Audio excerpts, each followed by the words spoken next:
Hello and welcome back to the Oxford MAT Livestream, coming to you today on a really sunny day in Oxford. Hi to people in chat, hi to A and Shrish and Aya and Andre and Mario. I think that's Mario who's moderating chat for me today. Hi Mario, good to have you in there as well. I should say hi to Mario. Today, integration and differentiation.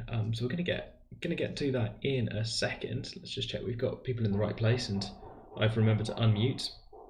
Yeah, a great time to do some building work. Yes, okay, right. We're also, so it's not the only thing that you could be watching live right now, so thanks for choosing to watch this, if indeed you are watching live, or if you've decided to watch the football instead and you're watching this on catch up on YouTube, then hey, nice to see you too. Maybe let us know how that went in the comments. If anybody's watching from Denmark, then hi to them as well. All welcome here. Good. Okay, and Trish tells me it's World Productivity Day, so getting things done. So, in that spirit, I think we should do some maths. So I think that's my proposal. Right. I've got the syllabus on the screen. Let me switch to this one. Yeah. Okay. Andre would like the poll for how was your day, which I can do, which we can launch. There we go. We'll run that in chat at the same time for how's your day going. It is really nice weather at the moment. Where I am anyway, so I think I'm having a 5-star day. Okay, running an interaction for chat at the same time. There we go. In chat, I would like to know if there's anything on the MAT syllabus that you particularly want to hear about.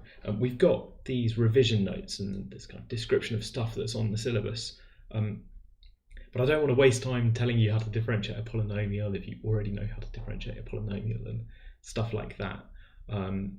So let me know in chat if there's anything in particular that I really should be talking about. Good, okay. Yeah, so we've got requests coming in. Increasing and decreasing functions seems to be one thing already, which we can talk about. Yep, so there's maxima and minima on there as well. That's, I suppose, slightly related to the ideas about increasing and decreasing things. Andre asks, do we need to know about the chain rule? And the answer is no, you don't need to know about the chain rule. You might know about the chain rule just anyway because you've done that half of A level, but not on the syllabus. You don't need to know it. And integration by substitution, integration by parts, these are other techniques that you might have learned from your mathematical journeys that you don't need to know to do maths questions, which does affect the questions that we write, and it maybe affects how you approach the questions. Okay, all these kind of integration tricks that you learn at some point in year 12 or maybe in year 13, and you see that's the problem, that some people learn these tricks in year 12, some people learn them in year 13, so we can't assume that people have seen them by the time of the maths admissions test, which is a test we use for admissions at the University of Oxford. This is a live stream, trying to help people get ready for that. Okay, people's average day is 4.5 stars out of 5, which is pretty good. If that were my Uber rating, that'd be a pretty good Uber rating. So we'll take that for how people's days going so far. Brilliant. Let's see if we can make that even better. Charlie's had oh my goodness, right, so chat, just quickly. Charlie's had an A-level maths exam and now feels like purposeless. So what we need to do is give Charlie more maths questions. Let's try and do that. Other ways you can find purpose in life. Okay, right. So somebody requested derivative of xdA and sums of functions, which I think just means that I need to tell you about this very first bullet point, that there's something called a derivative, which tells you how fast a function is changing. So if you have a graph like y equals x squared, not my greatest graph of y equals x squared, then you can tell a story about this function to say, well, it's decreasing over here. It's decreasing if x is negative, and it's increasing if x is positive. And you can even try and make that precise by drawing in a little tangent or something to say, at this point, the graph's got some value, sure, but it's also increasing at that point. I know because if I draw in a tangent, so pink tangent, I've remembered that people don't like it if I write words in pink, so I'll switch. But pink tangent line, that's got a positive gradient. All very well and good, but how do you find that tangent, that rate at which the function is increasing at that point? The answer is, aha, we should differentiate. So there's this trick called differentiation, which is more than a trick, it's a technique. There's a result that people learn at A level. You don't prove it at A level, but it's presented to you as a fact that if y is x to the a for any a, that's a for anything or a for arbitrary, then the derivative, which is the gradient of the tangent,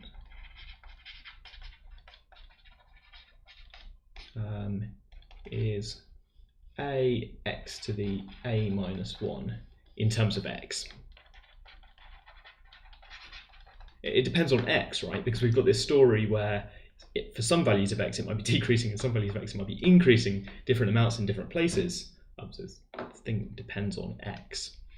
It's sort of one step up from when you learn about the gradient of a straight line. You have a number that expresses what that gradient might be. Well, for a function it's different in gradients in different places. Okay, hey to people in chat. Oh, yes, good, I'm keeping up, I think. Jackie says they're a math and stats applicant and that there's a change in the MAT format. Should I try question 6 and 7 of past year's MAT papers? I think that are computer science questions. You can if you like. They're probably less relevant to you because you wouldn't have done those questions anyway, even if you'd done the MAT in previous years. I think some of them are quite interesting. And I guess I'm in favour of trying tricky questions. So I don't think they're impossible for you at all. They use the same syllabus. You should be able to do them. They might be slightly less interesting to you, but not really more difficult and not really, you know, it's not unreasonable to have a look at them. Yeah, cool, okay. Right, that's me saying, oh cool, okay, cool, because someone's pasted the definition of a derivative in terms of like limits and stuff. Maybe I should be clear that this sort of knowledge at the top there about limit as h tends to 0, you don't need to know that. You're supposed to have some sort of idea about differentiation from first principles, but not in kind of formal limit notation sense. I've got a thing to show you differentiation from first principles in a second, don't worry. Here we go, this is what this is like. We do fast action all the time, constant goals.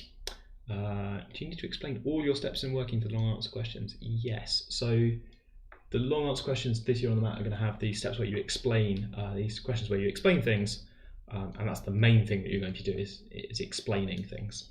You should expect to explain things. If there's some sort of logical reasoning that you're using, it should be clear what you're doing. Leaps of, or guessing or leaps that aren't logically sound, probably missing something in the middle there. But you're not going to be typing lots of integrals or anything because you can't type complex mathematical expressions. So it's not like typing up. You shouldn't imagine typing up every step of your working out or something. The question's being written so that you can answer them with a normal keyboard. Right, that was a tangent. Off from my main topic to talk about admin for the test. Where was I? Oh yes, I had this incredible expression, and I had an example, right? Y equals x squared, which is what happens when a is 2, which gives you that this derivative has gradient 2x, which might be positive if x is positive, and it might be negative if x is negative, which we already knew.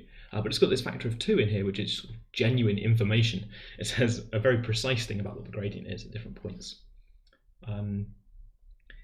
The derivative of a sum of functions, so if you have a sum of functions, then you can just differentiate each of them and add them together. That might sound obvious, but bear in mind, there it is on the screen, bear in mind that not everything works like that. You know that if you add two numbers and then square them, that's not the same as individually squaring the numbers and adding those things together. Are they like Olympiad questions? I don't know about that. Olympiad questions often make you do lots and lots of writing and lots of calculations. And I'm not sure I love the Olympiad comparison. Good. Okay. There's a lot of stuff going on. What is going on? Okay. Phew. Right. Right. Chat's doing maths. I want to show you a demo, I think, about this way to think about derivatives in terms of the tangent, or in terms of what happens if you draw a line between 2 points on a curve and move one of the points really close together. I've got a little Desmos thing for this. You've maybe seen something like this before when you learn about differentiation from first principles, but I just want to show it to you as another way of thinking about these derivatives. It works like this. So the flip to this one, I've got a Desmos interactive thing with a graph. So this one's not y equals x squared. This is some more complicated thing. It's a sum of lots of separate monomials. It's a polynomial. That's right. I found out at some point that a polynomial is made up of lots of individual x to some whole number. It's called a monomial. So this is a polynomial is a sum of some monomials. Fun times. Right. Here's the demo. I've got points A and B on the curve. And I want to imagine what happens when I move B very close to A. And if I do that, then the dots are now in the same place. So that's not very interesting until you think about the line that joins A and B together, which is this line here, joining together A and B. Some people call this a chord, like the chord of a circle, being a line between 2 points on the edge. And if you move B closer and closer towards A, something happens, which is that the line becomes the tangent to the curve at that point. When B's over here, it's a line that cuts through the curve at A. But as B gets closer and closer to A, you get this line that's tangent to the curve. If you like, there's something going on here with repeated roots and gradient that you could think about. If you remember the factor theorem from a couple of weeks ago, there's something going on here with polynomials and roots and points of intersection. But I mean, this works in general, not just with polynomials, but we know lots of things about polynomials, so you might like to think about it in terms of polynomials as an example. Just a suggestion. Right, okay. The nice thing about differentiation is it lets us predict very precisely what that limiting line is. So not these kind of complicated curves, not these complicated chords, but this thing that we end up at. There's a way to predict that, to find the tangent, and to find it, like work out the numbers that appear in that line, the equation of that line. I've drawn it as an orange dashed line, and it's 6x minus 2, which I worked out by differentiating the function term by term to find the gradient, and then making sure that my line goes through that point. And the result is just that if you move B really close to A, you get the tangent line. You get a line that's very close to the tangent line for any given value of x. Okay. Look at me, not quite teaching uniform convergence. Right, okay, there we go. Line gets close to the other line. It's not the most exciting demo anyone's ever seen. Maya says, wait, what were you saying about the factor theorem? Okay. So you've got a blue curve and a black line. If you do the difference between those, Desmos has come through there. That's brilliant. If you do the difference between those, then you get something like this. And what changes is you change this. You see, you'll notice there are roots here, and another root all the way over here for when the difference between, all the way over here, there's a root of the green line all the way over here for when the difference between the black and blue lines is 0. So as I move B, I get this complicated green curve with roots in different places. One root where B is, and one root where A is. And as I move this really close together, I get a repeated root, and the gradient at a repeated root is 0, which corresponds to the idea that the gradient matches up between the blue line and the black line. And they've got the same gradient, but the gradient of the tangent at that point. So the relationship is that the difference between the blue and black lines has something to do with roots and factors. Anyway, just a demonstration that these are sort of roots of the difference, and then as you move this close together, there's something going on with repeated roots. Cool. I think that was just for Maya. Okay. Let's flip back to this and go back to the split. Good. Okay, so that's kind of differentiation from first principles. There's maybe something to think about what's going on as you move that point close, and the gradient of the chord becomes the gradient of the tangent. But you shouldn't expect to do anything particularly advanced with that. It's a field of sort of maths that you might study at university, and we don't expect you to study that before university. Otherwise, what's the point? Okay. Okay, where am I going? I've got a little bit sidetracked again. That's because I've switched this. What have I done over here? This is good. There we go. And then I can put this back. There, good. Okay. Phew. It's maybe too advanced a strategy to try and switch to the decimals live. Okay. There's some content here about the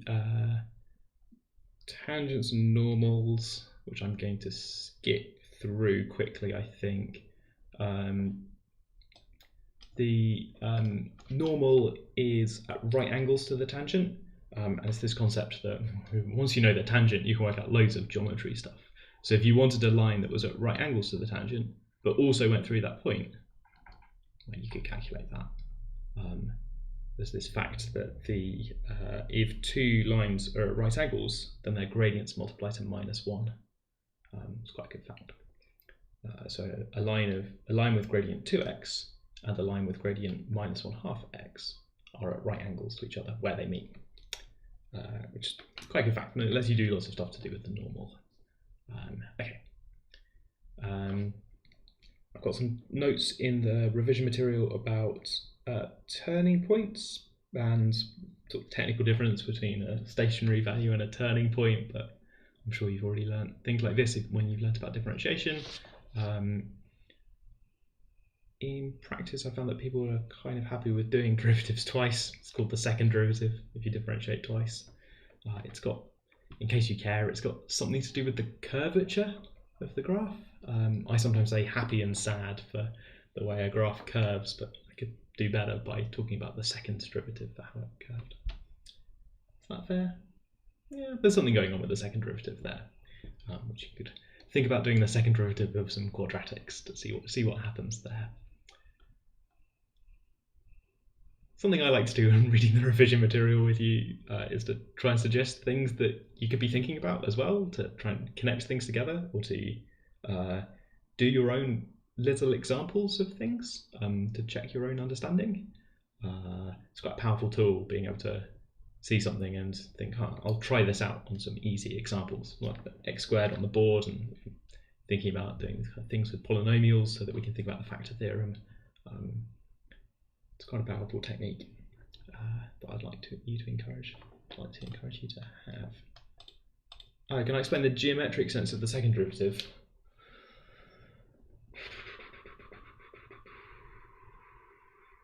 Yes, but I'm not sure I should. That's a cheeky answer. Here, if the gradient is like this, going down a bit, and then it flattens out, and then it's going back up again, then what you have is a situation where the derivative was some negative number, then it was 0, then it was positive. Sorry, I think I mean the first derivative. I'm going to try again. If you've got a graph like this, so it's curving like this, the first derivative is increasing, which is positive second derivative.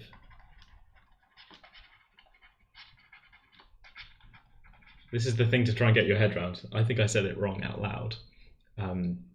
Once you're happy with the link between increasing function and something to do with the derivative, smooth functions, then the next level thing is to think about what's going on with the first derivative. It's a function. It depends on x. So you could draw a picture of what's going on with your first derivative. People sometimes use sort of cubic to illustrate this. So here's a nice simple cubic, but if I draw the derivative, the graph of the derivative, so maybe this is f of x, and then the derivative f prime of x is 3x squared minus 1. derivative looks like this, which is sometimes negative, sometimes positive. But then you can talk about, hey, over here you can tell this more detailed story where the first derivative is positive but decreasing. And over here the first derivative is positive but increasing, and those are kind of different things. The difference is the second derivative, which tells you not whether this thing is positive or not, but whether it's increasing or decreasing. Bit of a messy description there. Yeah. Oscar in chat says that the most important thing is that it tells you about what's going on at your turning points. I've accidentally drawn this like it's a turning point, which I didn't really need to do.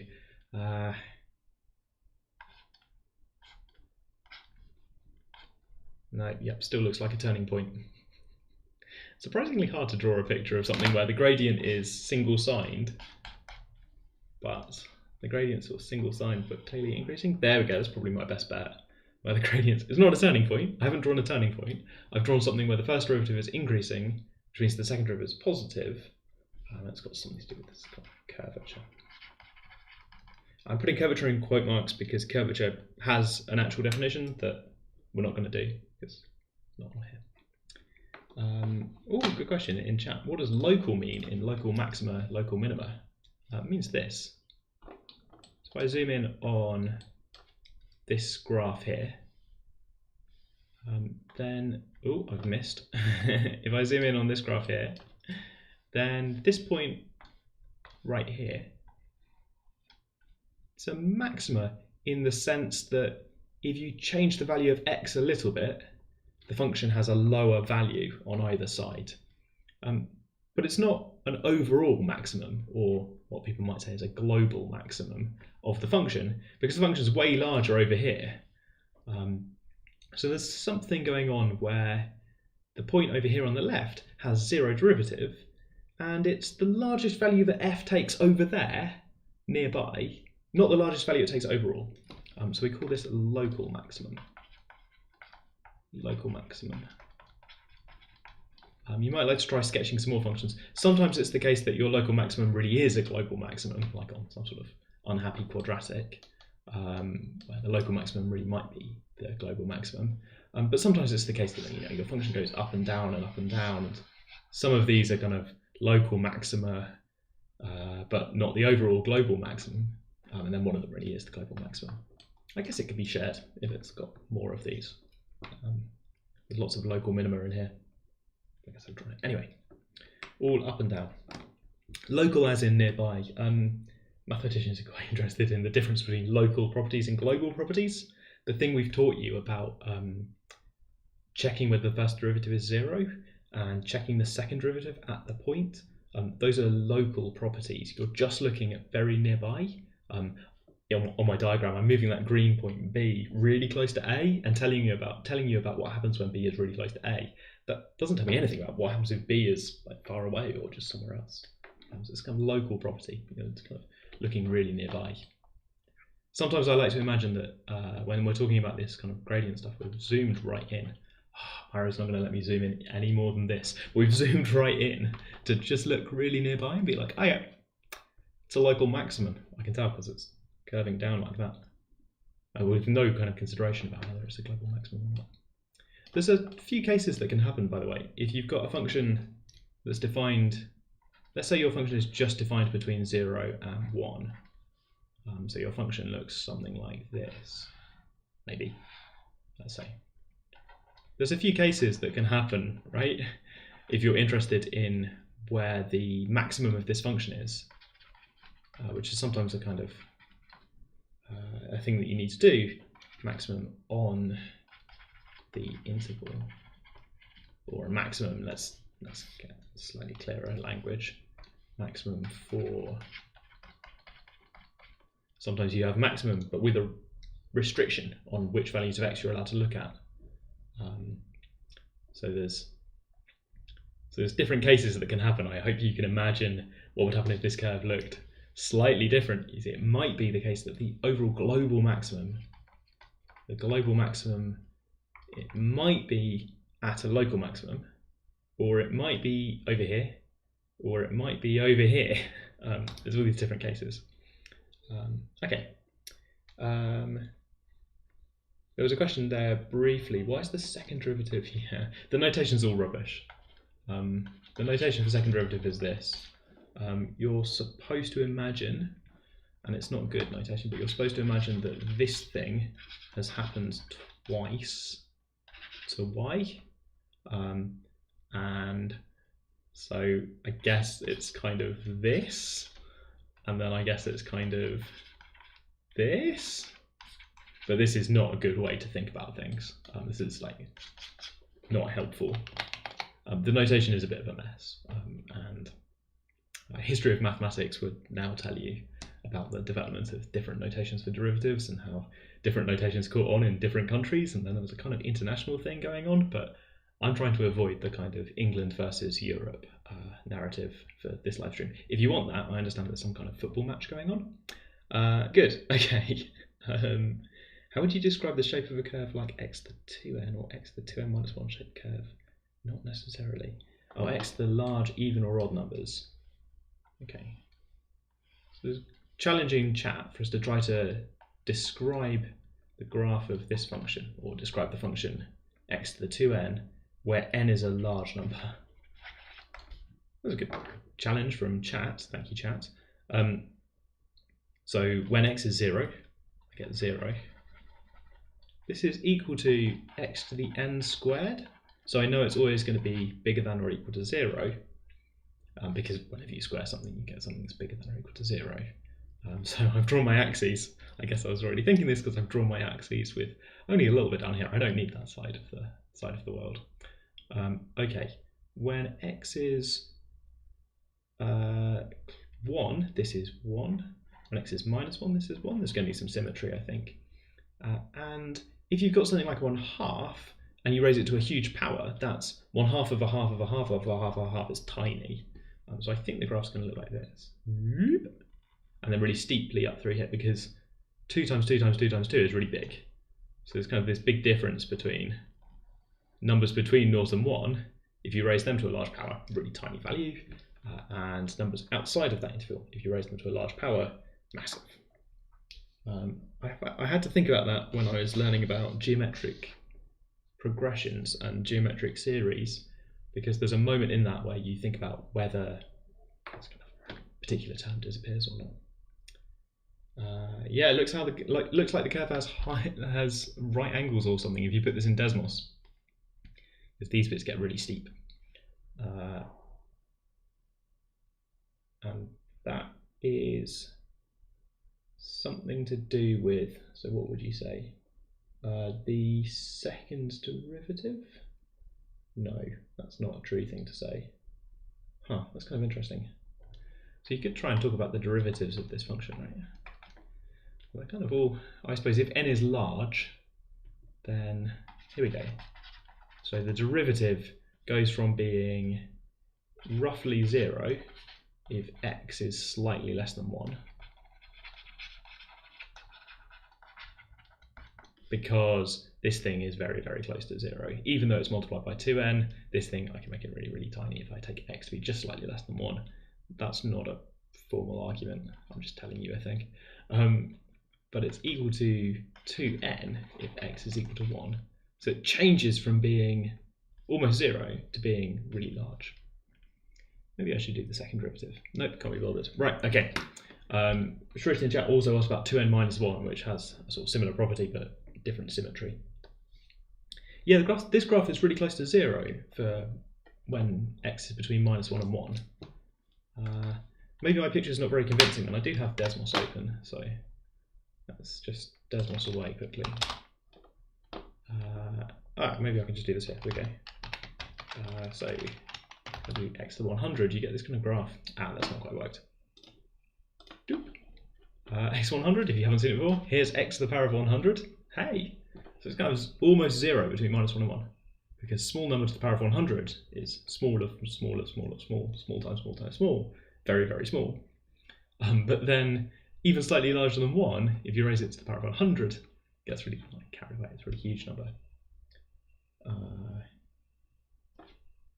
Possibly some sort of binomial. Let's not do that. And if you've never seen the graph of x to the 101, well, now you have.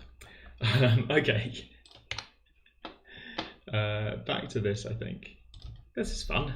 We should probably do some math questions at some point. Maybe not yet.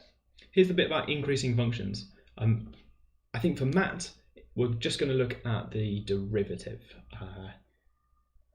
In general, an increasing function could be very complicated. There's some really cool increasing functions out there. In terms of math questions, we're going to look at things where you can just do the derivative and check the derivative is positive. Technically, an increasing function is just one where the values get larger as you move to the right. That includes lots and lots of weird stuff. So first time round when you learn them, you just learn about increasing smooth functions where there's a nice derivative you can take. Yeah. Ooh. Yeah. Okay. Yeah. People have got more questions about this graph and changing the power, and it is cool. You should give it a go. You know what x squared looks like. You've just seen x100. In between, it's kind of, you can imagine this kind of graph in between. I think we're going to look at some of these in a bit, aren't we? Yeah, I think we are. Okay. Yeah. An anonymous person in chat has suggested what I think is an even worse notation for second derivatives. I hope they don't mind me saying that. Where I take this kind of clumsy argument I did and just follow it through even more, and it gets worse and worse. They suggest that I write d squared x squared underneath. But I'm not going to fall for this, because probably if I do that, then probably they'll tell me to cancel the d squared on top and bottom and just write y over x squared. And that way madness lies. Right, the notation's not great. Okay. What am I doing? Oh, I was thinking about, so this text up there is a description of the thing that we did, moving the point B really close to A. And you know the gradient of the chord, because you know equations of lines in the plane, you know how to work out the gradient of a straight line. I guess you need to learn that first. Maybe we should have sequenced these so that we revised equation of a straight line first. Oh well. Yeah, people in chat in favour of the alternative notation where you put dash on instead. And I'm not sure if chat knows this, but they're recreating a kind of Europe versus England notation battle that also happened about 300 years ago. Good, okay. Right, we've got some stuff about integration, which I should talk about. The stream's called integration. All I want to say, I think, is that it's the opposite of differentiation, and that it's got something to do with the area underneath the curve. So what we'll need in some questions we're going to look at is if you have a function and you integrate it from a to b, then you get the area underneath the curve. You have to be a little bit careful because area is supposed to be positive, so if your function is negative, then you're supposed to flip the result over so that you get an actual area. If your function crosses the x-axis, then you're supposed to think really carefully about which areas you actually want, which might involve doing some integration where you're integrating a positive function and you get a positive answer, and some integration between some different limits. You might have to work out some number c in the middle, some different limits where you might need to say, aha, my integration will give me negative the area. I need to flip that over with a minus sign. Yeah, I happen to have strong opinions on this, but my strong opinions don't quite line up with what you're taught at A level, so I'll keep them to myself. Okay. Good. Yeah. So here's some notes. If you want to get a copy of these notes, by the way, I'm skipping through them really quickly. If you want to get a copy, they're on the MAT Livestream website. So you can read them at your leisure, either as a PDF or as a website, which might look a little bit better on a smartphone or something. So if you want to read these at your leisure to revise how integration works, then you can go for it. Somebody says hello. I think they've just joined. They've worked out that it takes me about half an hour to do the revision notes, and then we can start doing some questions, which I think is happening now, because we're really getting there, aren't we? Sometimes that last bullet point about replacing one of the limits with the symbol infinity, it's a bit spooky. In general, you're only going to need to do this when it's kind of obvious what's going on. You're not supposed to know about what it means to take that limit as you go to infinity, or what it means to kind of gradually replace something with infinity. I'm expecting people to do the kind of sensible thing where if you're trying to integrate, I don't know, 1 over x from 3 up to infinity. I think I've got an example like this in a second. Then what you might do, let's put an x squared in there. Then what you might do is to say, aha, what I'll do is this is minus 1 over x. Using this using this rule that x to the a, when you differentiate it, you get a x to the a minus 1. So if a is -1, then everything kind of works out, and I'm good. Or maybe you know this as x to the n plus 1 divided by n plus 1. You probably know it like that, don't you? X to the n plus 1 divided by n plus 1. Where here n plus 1 is -1. Good. Plug in 3 and infinity. I kind of expect people just to say, well, 1 over infinity is very, very small. Times that 0, 1 over 3. I think is what I'm expecting. Okay, there are requests in chat for particular questions. People are interested in year 11, question 11, 12 and 13. If you're interested in other questions, do let me know in chat, because I think it is time to switch and talk about some actual concrete questions. We've got some examples of revision questions. Most of them I think are quite standard. All the idea is that you just sort of do things. So these first ones, I would like to skip them. There's also a question 9 and a recommendation from Mario in chat for some animations from 3 blue 1 brown. Yeah, essence of calculus. Good. Okay, people in chat are requesting question 12 again. So yep, okay, it's on my list. 9, 11. What was 10? 11 would be 10. Oh, 10's an explaining sort of. Just convinced me that these things are equal. Good. Okay. Yeah. Okay. Let's have a quick look at 9. I think that's the vote. Again, I will go back if people want me to go back, but you know, also I would like to do some integrals. Here we are. Okay. So I tried to make these look unfamiliar. Part of MAT is being able to do things that you can't do straight away. So when I see this, you know, error message pops up because, well, I don't know how to integrate function divided by another function. It's not of the form ax to the a minus 1, so it doesn't look like a derivative. I don't have a rule for integrating stuff like this of the form like n plus 1 over n plus 1 or something. It's not an exponential. It's not something nice. It's x plus 3 over x. There's an error message, right? I don't know what to do. But maybe you know in chat how you can simplify this fraction to break it apart into separate parts. Is it x cubed? It is x cubed. Thank you, chat. It's still not of the format that I said over here. Splitting the fraction up. Yeah, not on purpose. Just can't read. Split up the fraction. The right idea.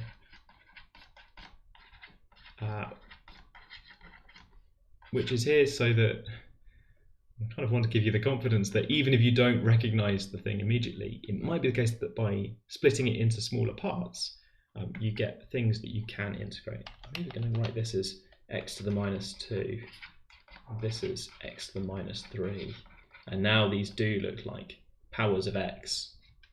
The numbers are minus 2 and minus 3. I reckon I can integrate these. Okay, let's do the other ones. It was quite hard thinking of ways to disguise things that you can integrate for this, right? So I just sort of did this one, but the cube root of x is the same thing as x to the 1/3. Hey, and then you can integrate that. I think people probably do just know this rule about add 1 to the power, divide by your new power. I hope you're not dividing by 0. Bam, -1, and add a constant of integration.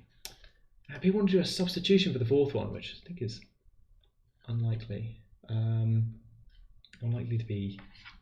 I don't know. I don't have a good feeling about it. So this one, I try to disguise things by just giving you a big stack of powers of x, and you could maybe get somewhere by going sort of.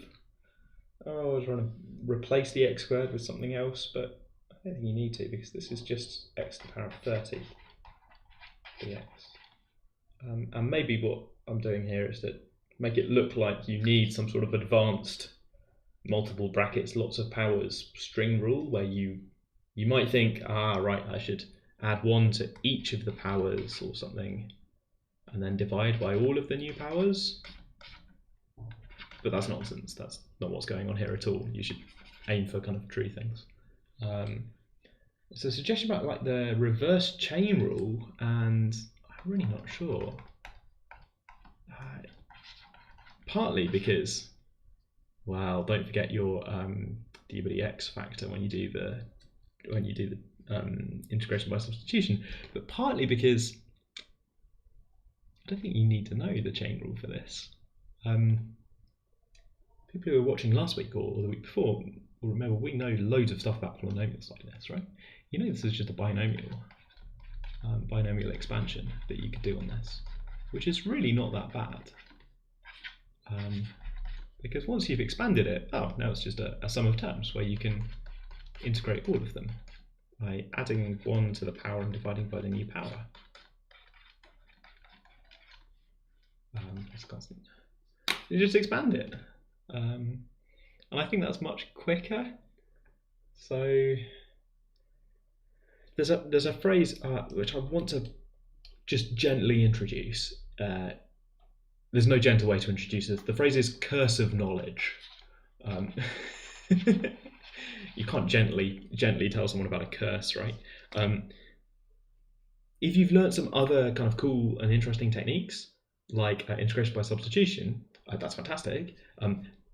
That can sometimes lead you to trying to use advanced technology when you don't need to, or sometimes lead you to make things like more complicated than if you didn't know them. So I think people are suggesting that they want to try something like u equals x squared and then do some sort of substitution stuff to it, and it's just also I think it's not very fun because you have to do something like this, right? And then dx is like du divided by, and then this x down here is a 2 cube root of u down here, which is absolutely like square root of u down here, which is absolutely awful.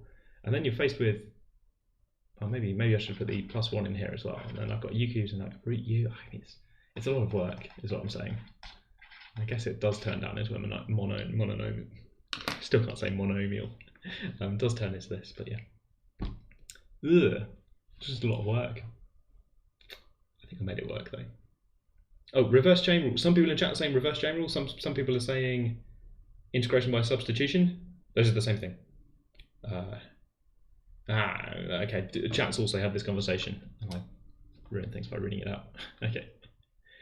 We are scrolling because we're on a mission now. We're going to look at 11, which is a question about transformations scaling. There is one integral that looks like maybe you should be able to do it because it's just a power of x, but the rule that you learn in A level about adding 1 to the power and dividing by the new power leads you to nonsense, which is not true. There are only 2 rules on the live stream. We don't swear and we don't divide by 0. So some people know that this is in fact amazingly equal to the natural logarithm of x, which is a cool fact, but not on the MAT syllabus. So instead I wrote this revision question to try and get you to play around with this without calculating these things. Yeah, no dividing by 0. Good, okay. So there's this kind of rescaling you can do, which I hope that people might think of. So here's the first integral. I1 is the integral from 1 to 10, and then I2 is the integral from 10 all the way out. Excuse me, that should remain positive, shouldn't it? 10 all the way out to 100. Okay, so there's this rescaling you can do of the graph y equals 1 over x, where you stretch parallel to the x-axis by a factor of 10, and you squash parallel to the y-axis by a factor of 10. And if you do both of those things, the stretch that way and the squash that way, then you get the same graph. It's kind of nice. The way the x and the y work in that equation all balances out. We'll talk about transformations in a future episode of the MAT Livestream. But there's this way to transform the graph to get from a factor of 10 in that direction to squash it down by a factor of 10 in this direction. Anyway, this is a useful transformation for us because multiplying by 10 on the x-axis changes the limits from 1 to 10 to 10 to 100. And if we squash down the values, then we'll get this second region, the second integral. So the direction I was trying to go for is that these regions are the same area, because when you take that area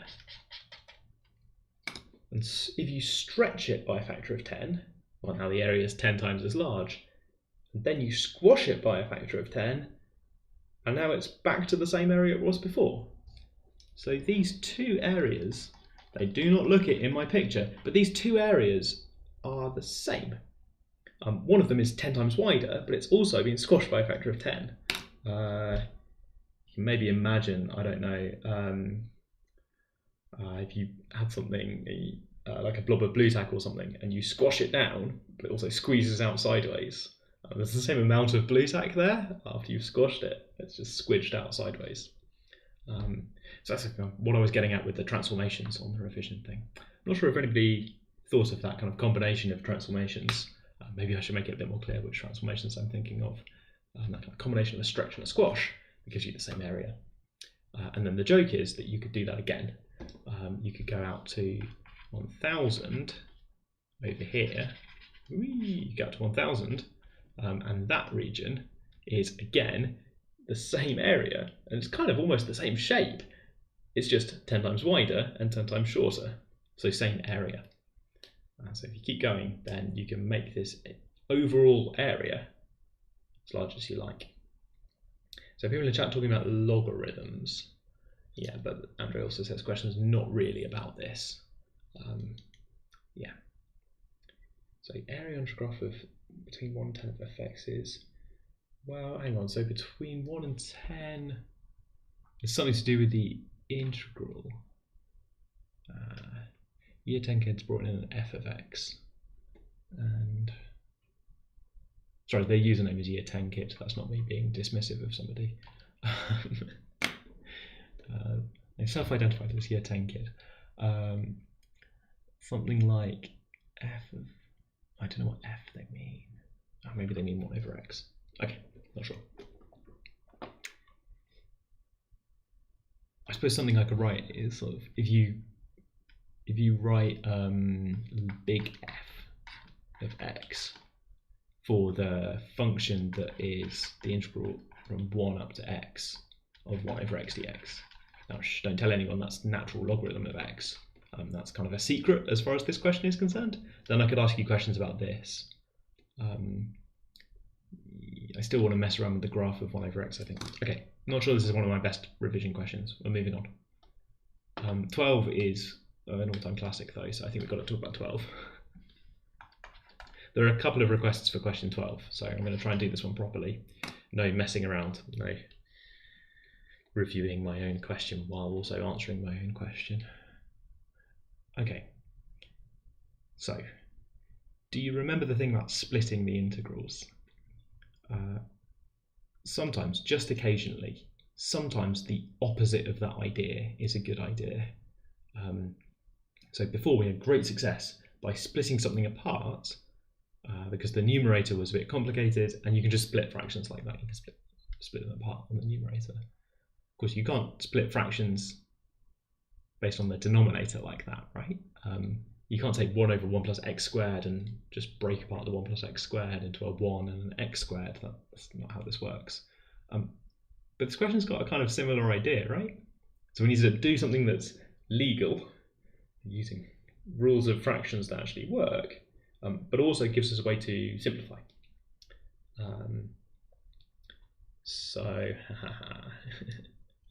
So someone in chat says, "Oh, is it?" and then says exactly what I want them to say. So that's good. We've got I3 is this thing with some limits on here. I think we're not calculating these integrals, so don't worry about it. We've got this one squared over 1 plus x squared. So what we could do is we could mess around with I4 a little bit. In general, whenever you see something like this with a polynomial on top of another polynomial in a fraction, and where the degree of the polynomial upstairs is at least as large as the polynomial downstairs, that's a signal that you might like to try some sort of polynomial division. You can simplify fractions like that. So when you see x squared over 1 plus x squared, where the degree of that thing on the top is not less than the degree of the thing underneath, you can do some polynomial division, which looks a bit like this. You kind of write this as, I don't want to do polynomial division live, do I? Yeah, we're going to do polynomial division live. It's kind of this weird trick where you kind of add one and subtract one. This lets you write it like this, which is kind of cute. Lets you rewrite this so that you can kind of reduce the degree of the thing on top. At some point there, I've switched from writing 1 plus x squared to writing x squared plus 1. Oh well. Yeah, it's a result of decomposing. Yeah, okay. Decomposing I4, so we're doing some decomposition. Okay. This thing, 1 over x squared plus 1, when you integrate that, you're going to get I3. So that's one approach to mess around with I4, and there's some sign that we're getting close to I3. The other approach is something that someone said in chat, which is if you add these things together, then you'll get this. When you're integrating functions, the integral of a sum is the sum of each of the integrals, and then that fraction simplifies beautifully as 1 plus x squared over 1 plus x squared. Either way you get there, you end up integrating the number 1 between 1 and 3, which is just 2. It feels really great to have this complicated expression here, but to know, oh, that just simplifies. That's just the number 1, which we're integrating from 1 to 3. So this is pretty fun. There's a different way to think of this, where there's some sort of, I don't know, these functions add up to 1. So it's kind of like some sort of rectangle approach, where you have this one going down from like this, and one measures the area underneath, and the other one measures the area above. But I'm not sure anybody wants to think about it like that. It's so powerful. You don't really have to know how to integrate 1 over 1 plus x squared. Maybe some people in chat do know how to integrate 1 over 1 plus x squared, but note that we didn't need to know for this without calculating I3 integral. But that's a more strict instruction. Okay, so takeaways from this. One takeaway might be that sometimes you can combine integrals together to make something simpler. But I think maybe the more important takeaway is that when you see something like this with a polynomial on top of another polynomial, you should consider simplifying that expression. You might see things like this at other points in your life. Okay, and you can simplify those. Sometimes simplifying it gives you more headaches, but usually simplifying is good.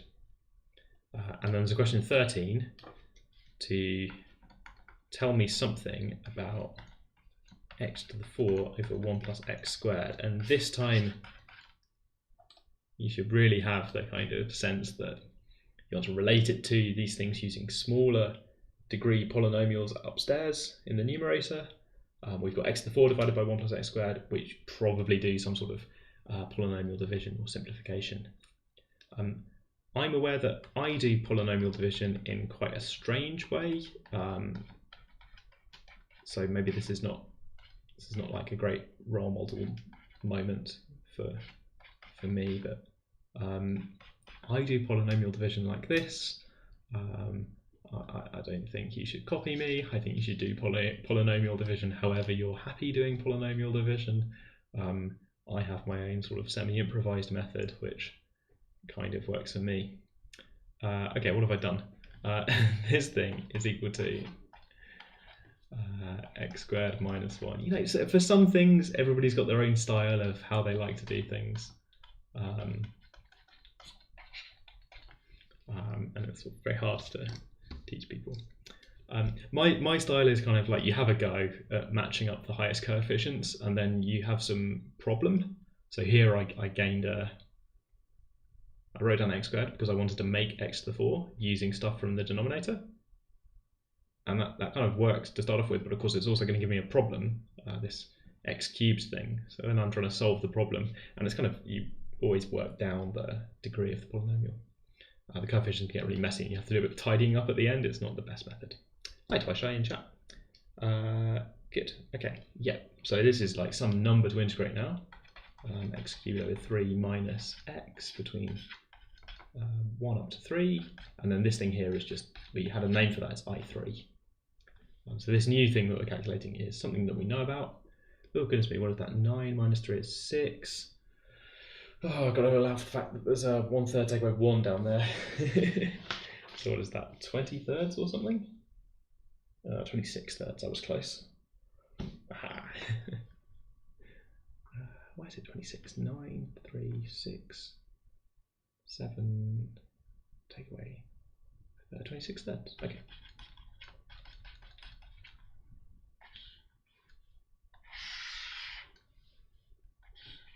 Okay.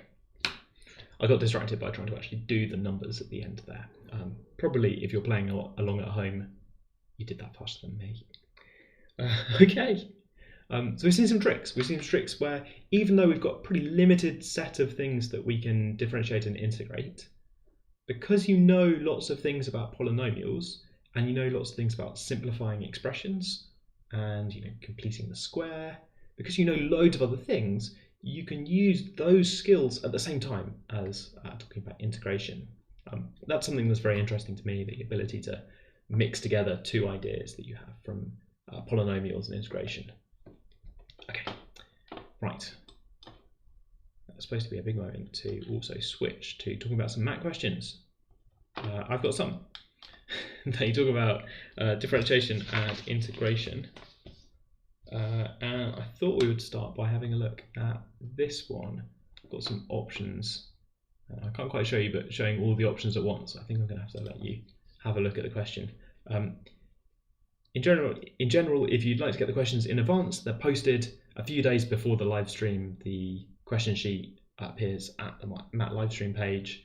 I'm trying to get them up faster and earlier, but a little bit behind on schedule on them. So if you want to get them in advance, there is a place you can get them if you want to try them before. If you're trying live, then I'm going to give you a moment to just think about what you would try, which is a good skill to practice. Just what would you have a go at? For example, when you see this cubic with the parameter k appearing in two different places, it's pretty complicated. You're asked about two distinct real stationary points. What on earth we're going to do? Well, first we should probably remember what a stationary point is. A stationary point is something where the derivative is 0. That happens when 6x squared minus 2kx plus 2 is equal to 0. Yeah, so you see the word stationary, do dy by dx, and now we've got a quadratic, at which point you would like to think about maybe the discriminant or something. And everything kind of falls together.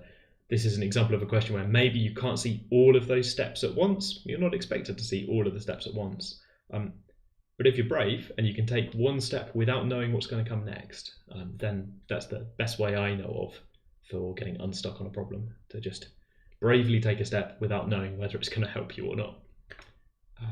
So you got to differentiate and then discriminant. But if your first instinct was to differentiate without thinking about discriminants, then it's obviously fine. Right, good. Okay, the answer turns out to be, oh gosh, B. There was briefly a typo on the question sheet. Shout out to Oscar, who contacted me to tell me that I got all the inequalities the wrong way around. Good times. If you spot a typo on the question sheet or on the solution sheet, please do get in touch. Okay, and I grabbed, oh, Oscar's in chat live. Hi, Oscar. Thank you. Right. I was just the final sentence. I failed to stick the landing. All the logic was correct, but the final conclusion just the wrong way around. Most frustrating sort of error. Okay, I picked up a question about integration. You can use integration to find areas. And if you see a question with a description of an area, you should really think about drawing a picture. I'm going to have a go at drawing a picture now. Here's square root x. I was working with some people once who were getting ready for tests and drew square root x like that. And they said, well, how do you know?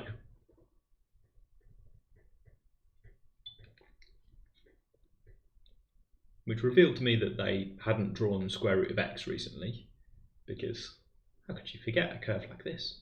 Ah, it's lovely. But also, how do I know that square root of x looks like this? How would you explain that square root of x looks like that? To somebody intelligent who's learnt about derivatives maybe, but has forgotten what square root of x looks like.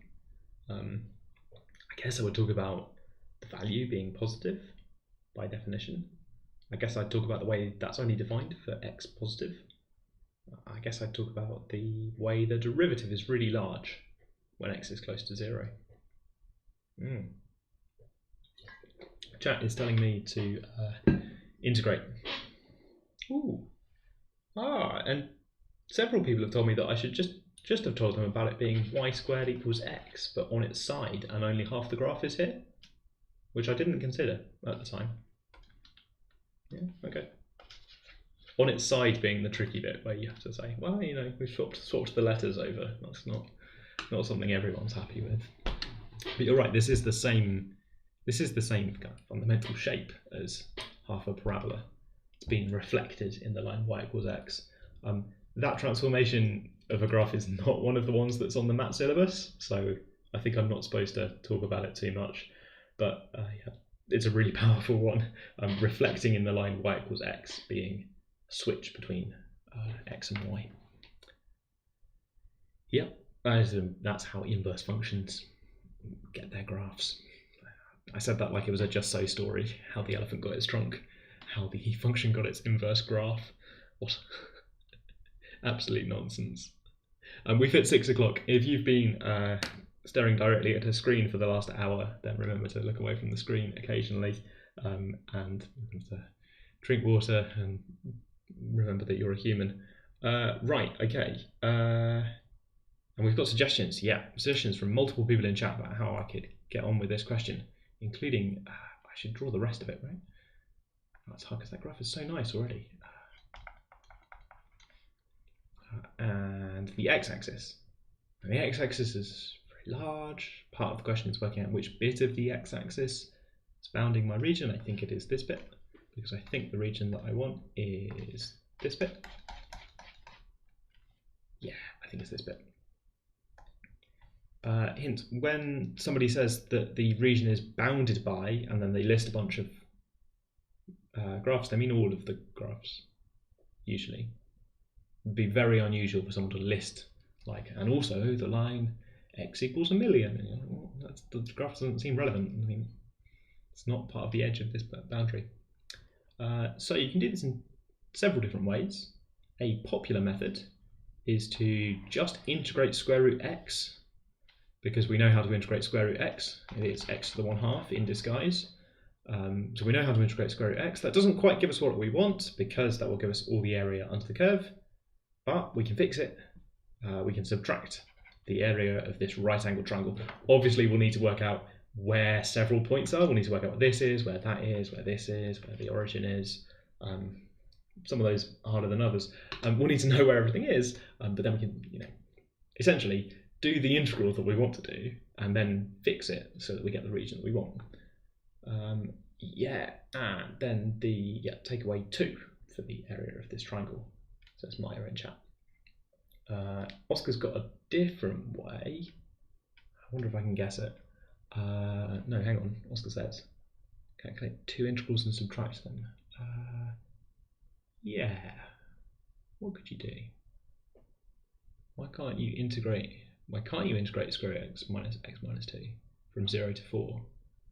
So if you do the difference between these two curves and you integrate from 0 up to 4, then what you'll actually get is the area between the two curves, not allowing for the x-axis, so including all of this bit down here.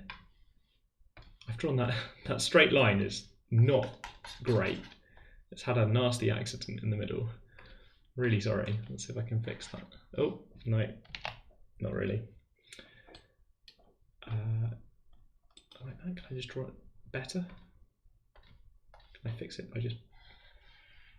It's because I've drawn it so steep that I don't want to continue. There we go. Welcome back to James Draws Functions. If you just do the difference between square root x and x minus 2 and you integrate, then you get all of this region. It's awkward, and I know why you might expect to just get the bit above the x-axis, because the integration gives you the bit above the x-axis, right? But the logic is slightly different when you do the difference between two functions. So here we've got root x is larger than x minus 2. So if you do the integral between the difference between these two functions, then you get something positive, which is itself a function that looks like good question, what does this look like? It looks like this. A function which is positive, so the area includes everything. You kind of shift everything up above the x-axis. Not totally happy with the way I've described either of those things. But you can adapt this if you like.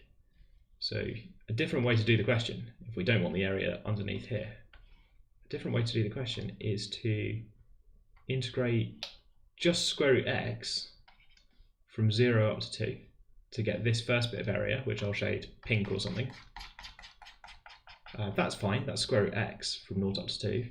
And then, exciting second integral, where you do the difference between square root x and x minus 2 for your kind of second part of the integral. Okay, those are both options. Yeah, you still need to solve for that point. There is a third option, which I don't think anyone's done. No one in chat's talking about it. But if you like this fact about reflecting, then you might choose to do the reflection. I don't think anyone did this, and I don't think really anyone should. But if you do the reflection, you get this curve, y is x plus 2. Oh my goodness. I'm now going to mess this up just for fun. I shouldn't mess it up, but I think I will.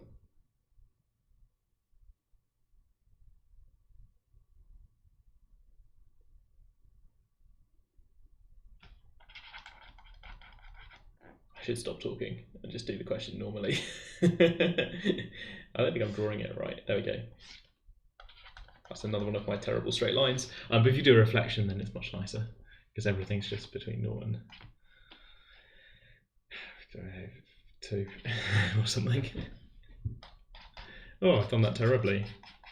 You can do a reflection and then just integrate it as the difference between two curves. Let's not do this.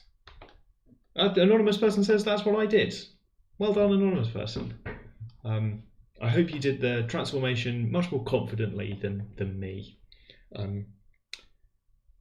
I should have practiced. I knew that was coming up. Right, okay. I can't remember the number at the end. Is it 10/3? It is 10/3. Brilliant. Okay. Number's not important. We're doing revision. We're practicing. Okay, well, great practice. I love questions where there's multiple approaches that you can use. If you can think of multiple approaches, then you get the chance to select which one you want to use. So it's good skill to have.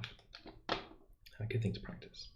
If you've seen somebody else's approach, you might like to think about whether it's what you would have done as well, or whether you want to switch and try doing the question their way. For the web solutions that we put on the MAT page, the kind of departmental page with the table of past papers and solutions, we usually just show you one way to do each of the multiple choice questions for speed. But there's often kind of several subtly different methods. Okay, I've got a hard one. Did people have a go at this one with the two parabolas? This is to draw the parabolas. We've got y squared equals x, which is y is plus or minus square root x, which is a parabola this way around. And we've got a parabola y is x squared plus c. And so plus c means that this is up or down somewhere. If I put it down here, then this crosses like that. If I put it up here, then they miss. But just in the middle, there's a kind of sweet spot where, ding, there is a point where they meet tangentially. So that's kind of nice.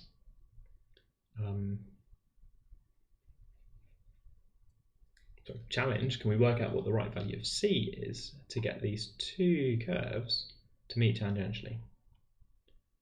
And I'm going to work with just the top half here, square root x along the top, because this curve, I can see from the gradient that in where x is positive, it's not going to, where x is positive, it's got positive gradient, so it's not going to be able to be tangent with the bit that's below the graph.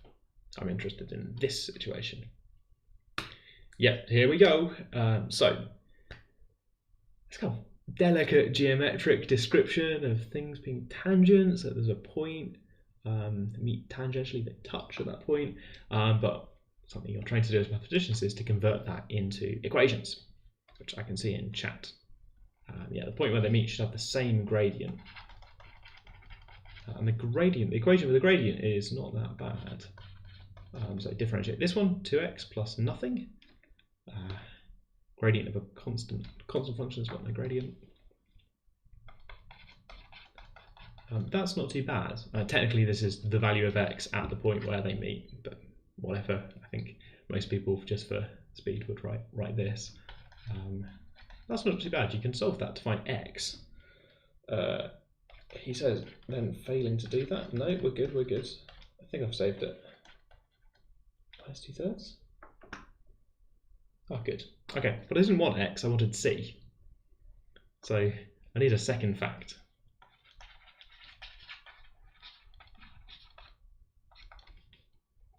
I'm not sure how obvious it is that they have the same gradient. There's some description in there about they meet tangentially, which is a little bit descriptive, right? Maybe something you can imagine is that they meet tangentially, like there's a shared tangent, might be a better way of thinking about that. What does it mean for a curve to be tangent to another curve anyway? Who knows?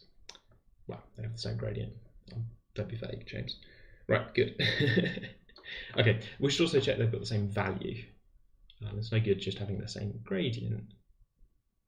Although it's interesting that always happens at 4 to the minus 2/3. Guess, do I believe that? So as this curve goes up and down as you change c? Yeah, I guess it would have the same gradient no matter where I put it up and down. So it's just there waiting to match up. You could probably come up with a more complicated version of this question where it moves around. The value of c comes from asserting that, well, the value is supposed to match up as well. So if you plug that value of x into this equation to say that the values should be equal there, then you get some expression for c, which rearranges and simplifies to expression b. So this is kind of a challenge of working out what the unknown quantities are. Clearly, c is the thing we really care about, and the options are for what's the value of c. But I think it's helpful to identify quite early on in this question that the x-coordinate of the point where these things meet, touch, or meet tangentially, or whatever, the x-coordinate is also unknown when you start the question. Because then, if along the way you solve for the value of x, you know you're making progress, because now you know it's 4 to the minus 2/3, you know a number, which you didn't know before. I think that's important. Otherwise, if you cover a page with scribbles like this, then, well, now we've got the equation of a line or something. You can get quite confused about what that means. I think you heard me before just now say, well, technically this is the value of x at the point where they're tangent, but nobody writes that out. People just write the symbol x. Maybe we should call it like x star or x naught or something, or give it a different name. Just that in your notation as you're scribbling, it's really clear that you mean like x naught. I don't think anybody does this. Yeah, okay. Ooh, find the y coordinate. That's a good idea. Is that faster? I guess you've got to use both, haven't you? You've got to use both equations. You've got to assert that they've got the same value at that value of x. Should put some x naughts on here as well. I kind of regret that. I think it makes it look a bit daft having loads of x naughts around, but hey, never mind. Okay, I've accelerated quite a bit, partly to save time for these longer questions, which have got several ideas in. I thought we could try and talk about some of the ideas, maybe. If that's all right. If people want to ask more questions about these, I will let you have a go at that. Oh, there we go. Yep. Yeah. So if people want more detail on the short questions, or if people have different methods or different ideas, then let me know now. Otherwise, in about a minute, I'm going to move on to talk about a different MAT question, some different integration.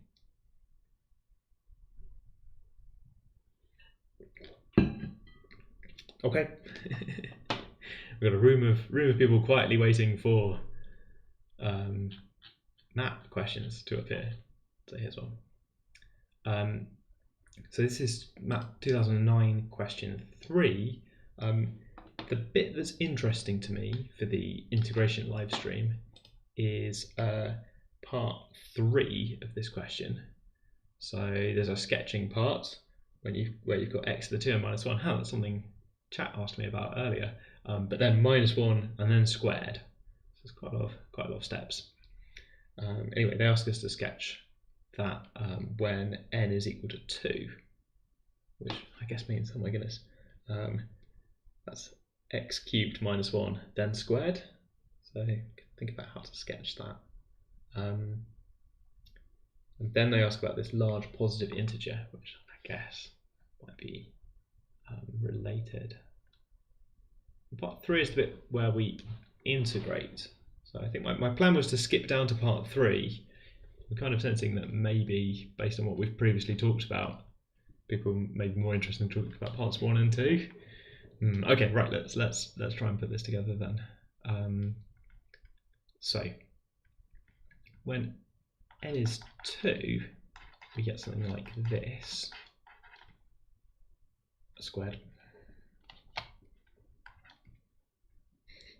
Not a test. I just struggle with small numbers when I'm also running a stream, looking at chat. Got my solutions. Got everything at once. Right, okay. When x is 1, this is going to be 0 inside the brackets. So it's going to touch down at 0. And in fact, that's still true even for x to the 2n minus 1 squared. That's still going to be true when x is 1. And then I'm thinking about minus 1, but no, wait, if I put in minus 1, then I'll get, well, x cubed will be negative 1. Take off another one is minus 2, because 1 plus 1 is 2. Welcome to the MAT live stream. And then I square it and I'll get 4. So when x is minus 1, this is up here at 4.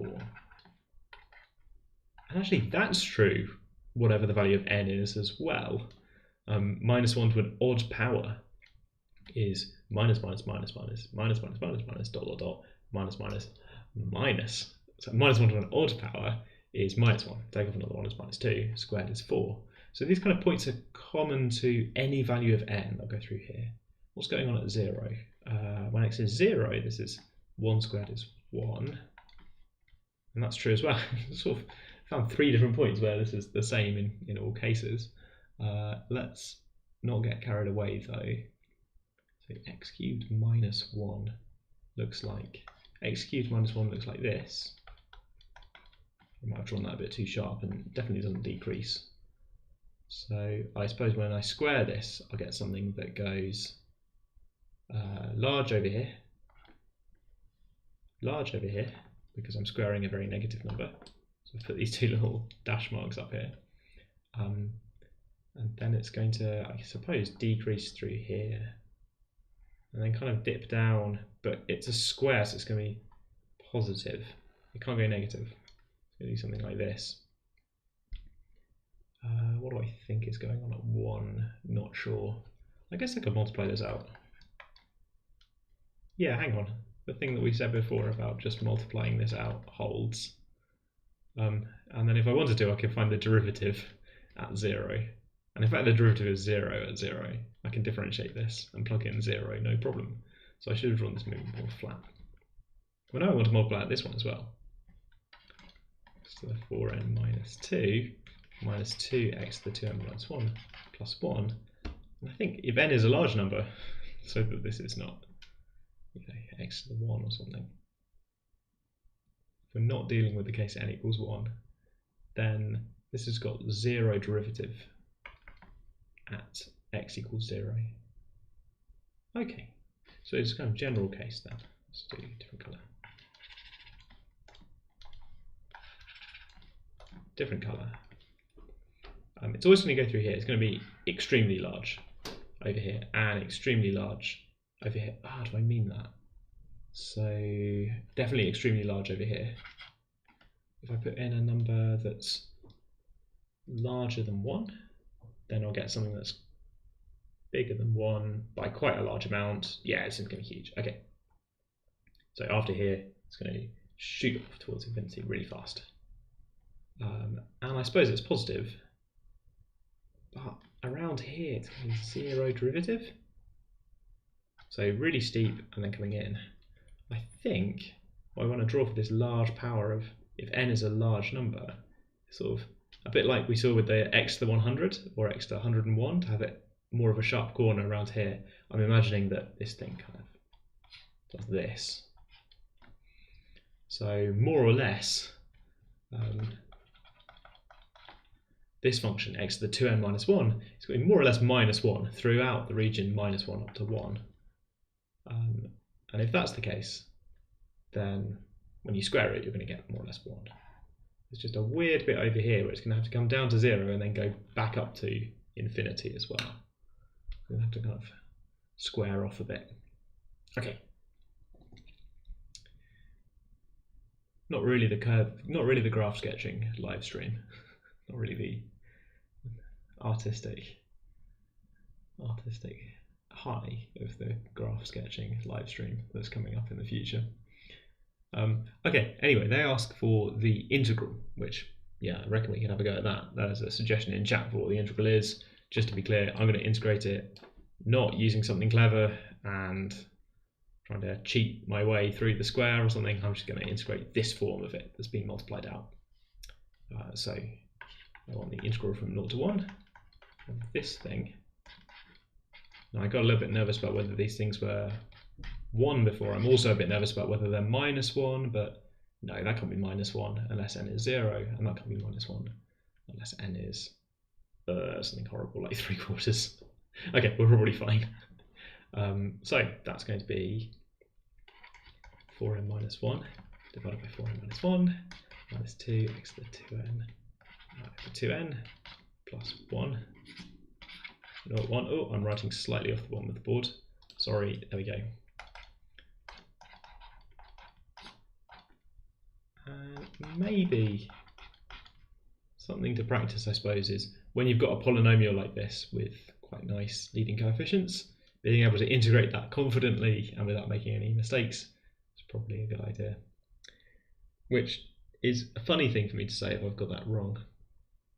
Yeah, Shrish says how you can sketch graphs, and I guess you're not going to sketch graphs in this year's MAT because you can't sketch graphs using a standard keyboard, but you might sketch a graph in order to decide which one of the options something is. If a question says which one of these is a sketch of the graph, then you might sketch it to decide yourself.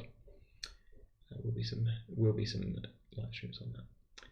Yeah, so I've got this expression for the integral, which I got by multiplying out the terms and just integrating. I guess what could have gone wrong? Well, lots of things could have gone wrong, so I should check my work.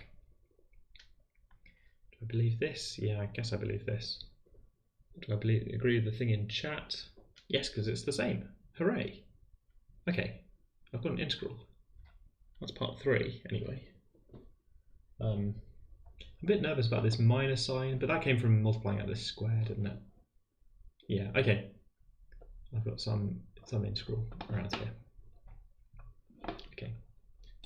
Wouldn't it be x in the square brackets, not 1? Yes, thank you. I knew I'd done something. I knew I'd done something wrong. Yeah, absolutely. That's an x. Oh, thank you. And I get away with it because I plugged in 0 and 1. Oh, that's lazy thinking on my part, though. Ooh, thank you. That's an anonymous person in chat saving me from all the like YouTube comments. I think like, wow, this guy can't integrate. This guy is trying to integrate way too fast. Okay. Let's have a look at what else the question wants us to do. So the rest of the question is about inequalities and rearranging things. We can have a go at this if you like, but I think I'll let chat think about it. The alternative is that we talk about a totally different question that's got a bit more integration in and got a bit more messing around with integrals. So we can do this if you like. Yeah, there we go. Chat is, I think, agreeing with me about the expression, which I've got disappearing off the top of my bit of screen. Yeah. Okay. So I think, let me know in chat, do you want to do this sort of inequality bash? Ooh. This sort of inequality bash, or move on to the other long question? I know some people have tried these in advance and might have things they want to ask about the other question, so I don't want to just leave it out in the dark. They've said, so someone in chat's now saying, is it plus 1 over n? I don't think so. I genuinely have a minus sign out the front here because my function's got a minus sign in it, and when I squared it, there was still a minus sign out there. I'm really expecting the minus sign to carry through. Yeah, how do I do a poll? 2 seconds. I've got a new sort of Slido interface which makes this interesting. Add new interaction? Yes, add new interaction. Multiple choice. IV, so the question is going to be what next? Option 1 is this question to do the last 2 parts with some inequality bash, and the other option is move on to 2015 question 3. And an advantage, I suppose, of being here live is that you get to vote on stuff like this. And I see they've instantly gained 1 vote each. And that was straight away, so that's people waiting for the poll to come up while I talk about the poll, and they think, right, time to get on Slido. So I'm going to do some voting. While you're voting, I will do some talking. The rest of it is going to be to use this expression and to try and bound it. So to try and prove inequalities based on this. We've got this kind of scary thing going on where on the left it's an integral, but we've already done the integral, so we can replace that with this expression. And we're not asked to find A and B to start off with, at least. We're just told that. So we're told that 1 over 4n minus 1 minus 1 over n plus 1 is less than or equal to, let's get this right, for all n greater than or equal to 1. I've tried to copy it out. And there's some stuff you can do to rearrange this, right? So you can cancel the 1s, for example. You could move this term at the negative sign, move this term onto the left. We could be really careful with this, couldn't we? Yeah, let's move it onto the left. So this is supposed to be true for all n, that this and this are still true for all n greater than or equal to 1. The polls come back that I should keep talking about what I'm talking about, so I'm going to keep talking. Sorry to the people who voted for moving on. If you want to make a cup of tea and come back in 5 minutes, then go for that. If you're watching the YouTube video and skip ahead of 5 minutes, or watch double speed for 2.5 minutes, then feel free. Cool, okay, so I think the idea is that I can rearrange this a little bit. To start off with, for this part anyway, I can see that the expression on the question is factorised and it's quite tidy, whereas the thing I've got is, well, it's got a sum of terms, so maybe I want to sort of combine these things together. And along the way I get a little bit of a nudge. Sorry, there we go. I'm trying to move these fractions onto a common denominator. I get a little bit of a nudge that I'm going in the right direction because this thing up here simplifies to 3n minus 1, which I can see in the question. So I've got a over n plus b less than or equal to 3n minus 1 divided by n 4n minus 1. And now I think I just want to multiply up on both sides, which is a bit cheeky, but I want to do that. I should check I can do that. Remember, for inequalities, if you multiply both sides by a negative number, the inequality sign flips. So what was previously large is now whatever. So I just need to check. So over here, I think I'll put note n is greater than 0, 4n minus 1 is greater than 0, n plus b is greater than 0. Because it's b a positive number? Yeah, they put that in italics at the top. Good. So I can just multiply up, and then I get the expression on the page. Positive constants, says chat. How many marks to this one part? Not sure. Can't remember. It's on the MAT website. The web solution has got a sort of guide to how many marks we're given for this sort of thing. I suppose we've done several parts already, right? We had some weird curve sketching, and then we had to do the integral, which is fine. After we'd had the idea of multiplying it out. And then we had this kind of rearranging. There's several steps, but yeah, to show that question, I think we'll be all right. Okay. So when a is equal to 3 over 4, what's the smallest possible value of b? A weird question.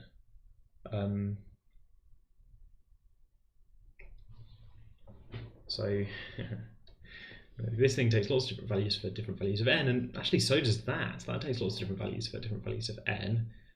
Even if I set a to be 3/4, there's still some variation in there. I want this to be true for all possible values of n, so quite a big ask. Let's copy out the thing that we've got from the previous part.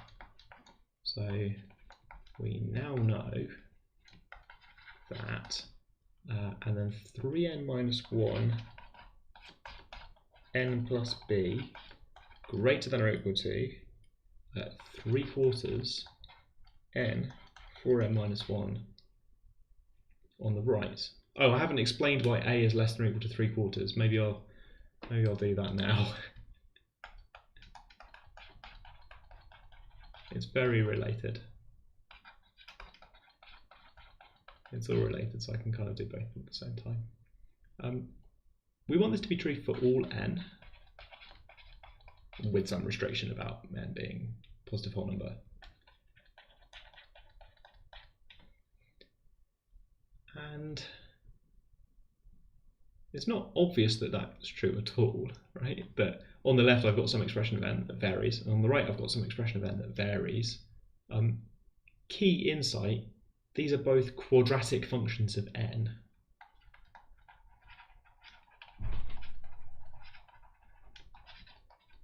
So you've seen quadratic functions of x, of course, with x squared, and these are quadratics because, well, there's an n here and another n here. So if I multiplied it out, I'd get a quadratic expression in n, sort of hidden quadratic almost. And on the right, I've got a quadratic as well. I want this left one to be larger than the right one for all values of n, which means that I think the leading coefficient has got to be bigger on the left. So I want the leading coefficient over here to be large, just if this doesn't have any chance of being larger for, for very large values of n. where I'm using there something about my knowledge of quadratics and the idea that the leading coefficient tells you how fast it's growing for very large values of n, and in the end the leading coefficient is the main thing that matters for how large the function is. So that if this is something like, let's use x just as an example, but if you've got something like 3x squared on the left, and on the right, if you had something like 10x squared minus 100,006 or something, why would I say such a weird number, 100,006 or something, then eventually this one's larger on the right. Oh no, problem. Even though there's minus 100,006 over here, eventually if x is large enough, 10x squared is super huge.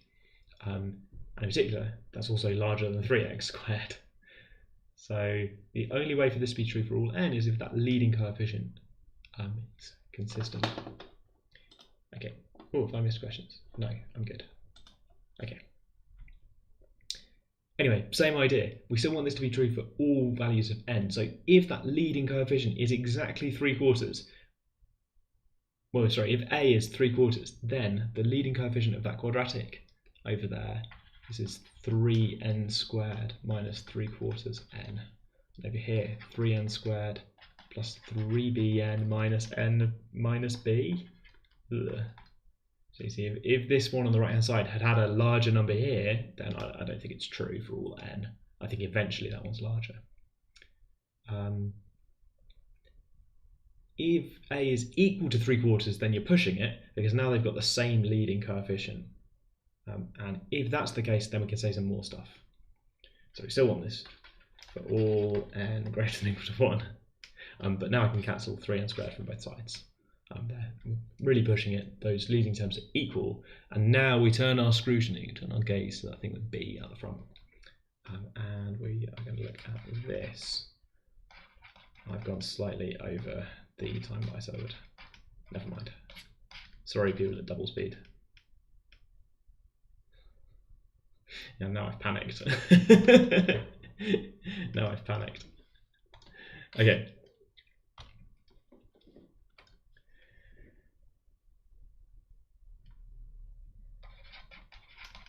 Trying to simplify just a little bit. Yeah, okay, good. So in this particular case, we still want this to be true, but I'm suspicious because, well, this doesn't look like it could be positive, partly because it's got this coefficient on. Well, I would like that to be a positive number, please, so that this isn't a nosediving kind of linear function. And also because it's got this minus b at the front. So I might just be in real trouble if I put in n equals 1, it's not obvious that that's positive. So I've been writing out for all n bigger than or equal to 1, what's the value when n equals 1? I'd like this to be a linear function that stays positive for those values of n, which means it needs to start positive and stay positive. So I need this coefficient to be positive, and also the value when n is 1 to be positive. That's two different conditions. It turns out one of them is slightly stronger than the other, and it's the strong thing we need. The leading coefficient idea is true for all polynomials. So let me try and state the leading coefficient thing. We've got a bit distracted, but that happens in a good way. 5x squared will be larger, be smaller than 2x squared plus. Okay. So example in chat is to do 5x squared versus 2x squared plus, and then they've got like 100,000. They've got million x in chat. So which wins? For large enough x, 5x squared wins. It's larger.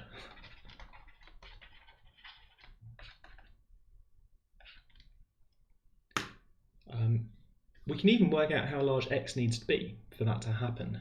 It works like this, I suppose. 5x squared is bigger than 2x squared plus a million x if 3x squared is bigger than a million x, which happens if, and then so this 3x squared versus a million x, I've got 3x squared, and I've got a million x, picture not to scale. This happens in two different ways. If x is negative, which is not interesting, or if x is bigger than 10 to the 6 over 3. This, which is maybe a really good example of how you might need to make x really large, but eventually I think the leading coefficient wins. Okay. I have an equation b is equal to, okay. Well, I don't know about b being equal to anything, right? What did they say in chat? Minus a quarter.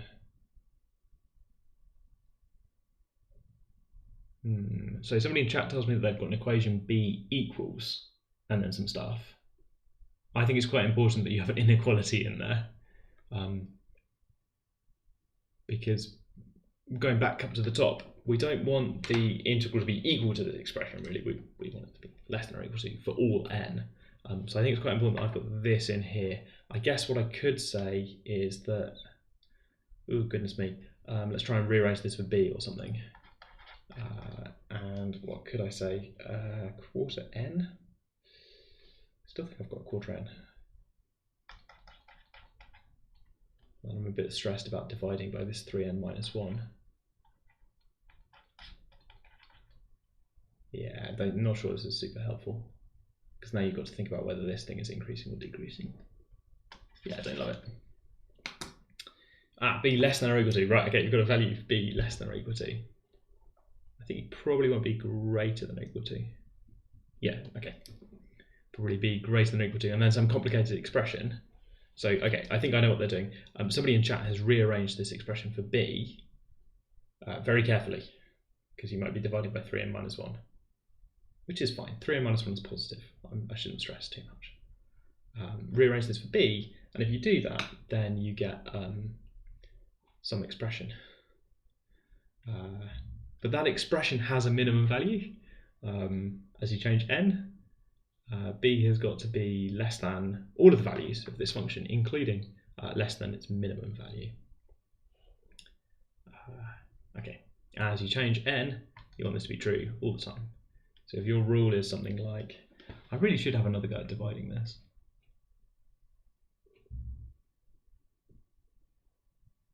Nope, I'm not getting it. 1 minus 3n or something? What do I want to do? Yep, somehow that's defeating me. Become a bit worried that my expression might be slightly out.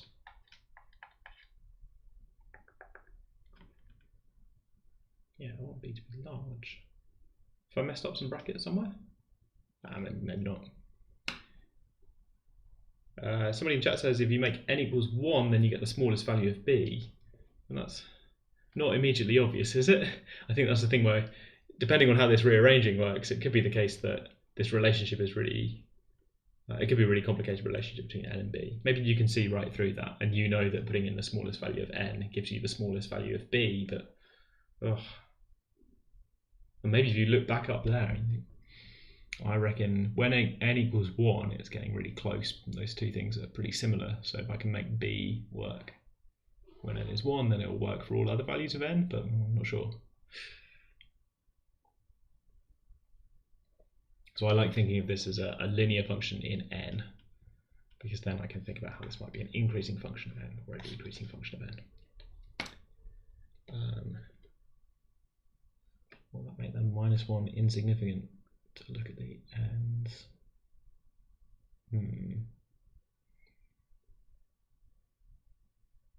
Not my understanding of what's going on.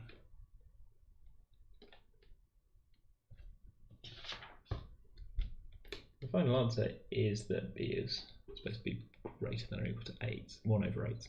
Oh, I'm an idiot. That's why, yeah, I was really stressed about this greater than or equal to sign, because it says smallest value of b. Those are consistent. I don't know why that was worrying me so much. Okay, let's finish off this rearranging then. Okay.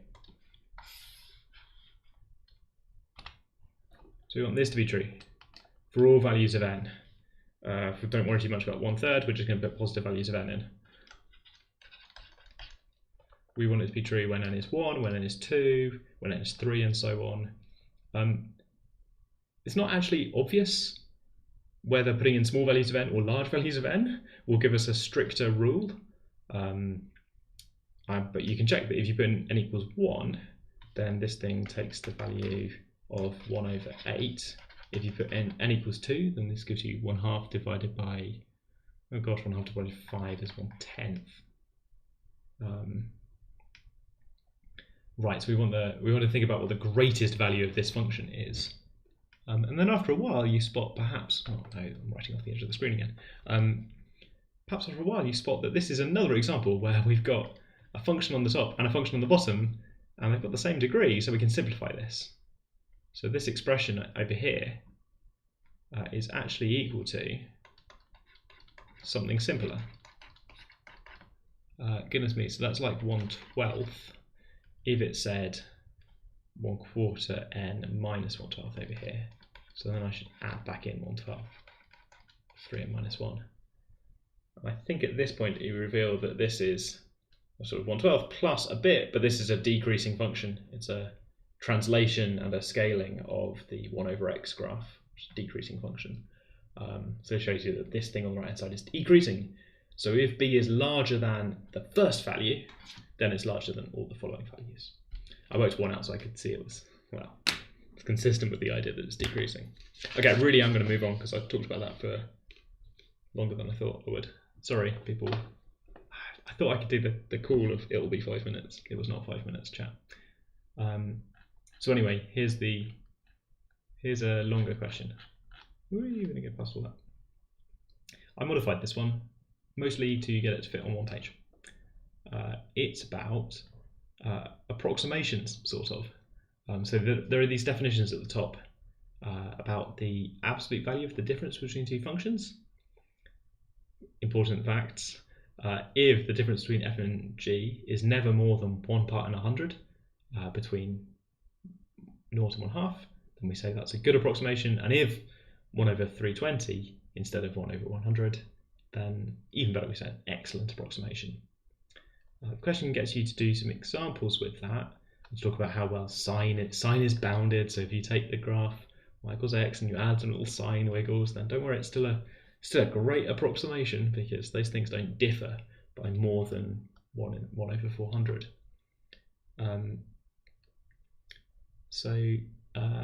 Yeah, then it's time to do some integration. So I thought I'd skip down to this bit to do some integration.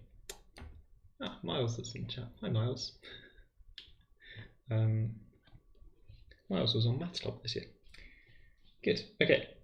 Right. So this part of the question gets us to do some integration. So I thought this would be a good practice.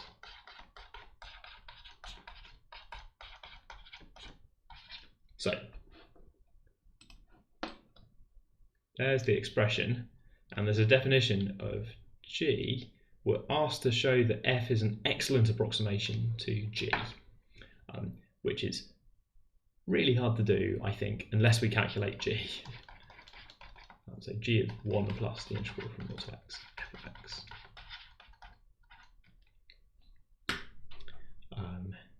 So if we integrate that up, then we get, well, several terms. Maybe this is good practice, or maybe you have integrated so many polynomials that this is no longer great practice. It turns out to be this, which is kind of nice. It involves lots of the same terms as f. You might like to think about what happens if you do this again. So integrate from 0 to x and add 1. Set f of t to t. Fair enough. There's a request for parts 5 and 6. Yeah, those are the hardest parts. Okay, let's accelerate slightly.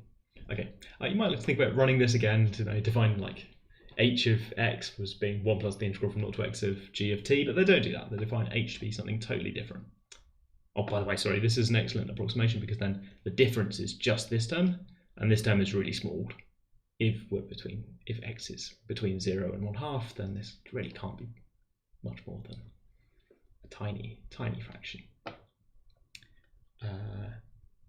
All denominators are factorials, and that's not a coincidence. You know what happens when you integrate polynomials, right? It's going to keep happening, right? You add 1 to the power and divide by the new power. Well, that's how you get from 4 factorial to 5 factorial, which will be what happens next if we keep doing that. So you can keep playing this game. Anyway, the question gets you to do something slightly different, which is the question gets you to think about what would happen if you had a function where you did that kind of operation to it, integrate from 0 to x, and add 1. What if we got back to exactly the same function again, h of x, perhaps? We are asked to show that something really complicated. And when you see something like this, my recommendation is to try to play a kind of spot the difference between what you've been told and what you're trying to show. Because in this case, the thing that we've been given, or the fact we've been told about h, is itself pretty complicated. But that's kind of fighting on our side. Because then if we want to prove something complicated, we have this big complicated fact. For example, we could do something like h of x minus f of x. Well, we just know a thing for this, right? It's 1 minus f of x. I'm not doing anything clever, I've just subtracted f of x. And hey, now I've got a fact about h minus f, and over here I've got some terms. I quite like the minus f, that appears over there, doesn't it? But there's also this g of x, so I think I need to scroll back up again and remind myself, we have this crazy fact about g of x as well. G of x is equal to 1 plus some sort of integral. And when you're playing this kind of comparison spot the difference thing, sometimes what you want to do is to think about what you've got that you want to get rid of. So I'm happy with the left hand side, keep that. Happy with this minus f of x. Kind of happy with the integral from 0 to x of h, because I can see that on the right hand side over there. I would like g, I don't want 1. So that suggests the kind of mad step where you take the fact that involved g of x and 1 and rearrange it to kind of get rid of the 1. So this is true, I think,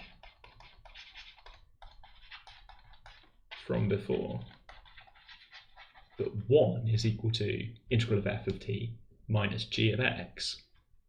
And I could use that to replace the 1 in the expression that I've got with all of that.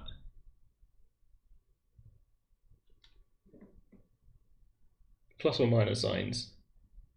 Something about plus or minus signs. Why have I got my minus signs wrong? Why is life like this sometimes? Oh, I need a minus sign on the integral.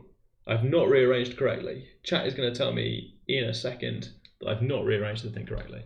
I did it confidently but incorrectly. This is my job audition to be employed as ChatGPT. It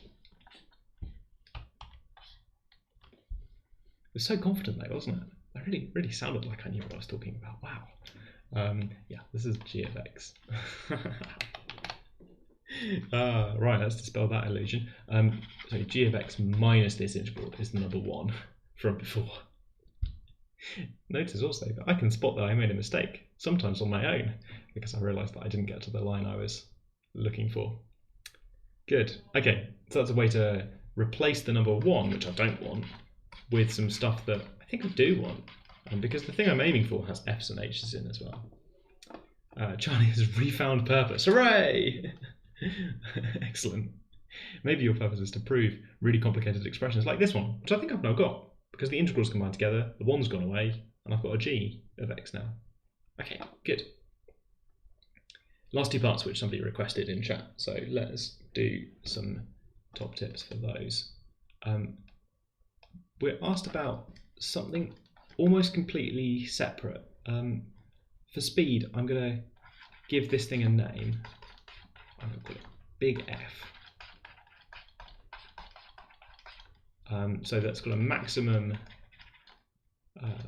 of this function at x naught. Here's a picture of f of x. Maybe, I don't know. it's got this maximum of x naught. Maximum at x equals x naught. The maximum value is big F of x naught, sorry. The value at that maximum. And we're going to imagine integrating this from 0 up to x. So here's 0, and we're going to change x, but maybe it's here, maybe it's there. But not as far as 1/2, because the fact that we're trying to prove is something like whenever x is between 0 and 1/2, something is true. So I've got this kind of hard limit on where I want to think about x being. Okay, so that integral from 0 up to x means this area.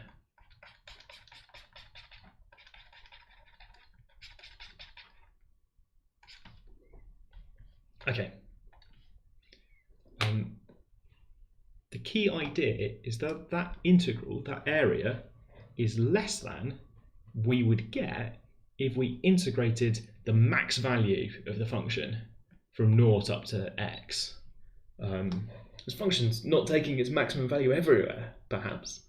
That integral, that area, so pink region, is less than or equal to what we would get if we just had the maximum value up to x. So if you like, it's replacing this pink area to say that it's less than we would get if we looked at this entire blue rectangle that I'm drawing now. There we go. I know how big rectangles are, base times height. Okay, I'm laughing because I almost divided by 2, which would have been a triangle, but never mind. Okay. Final step, the thing that I've got has got x in it, the thing on the page has got 1/2 in it, but that makes sense because x is less than or equal to 1/2. So all they're really testing here is that you can say something about the integral being bounded once you know that the function's bounded.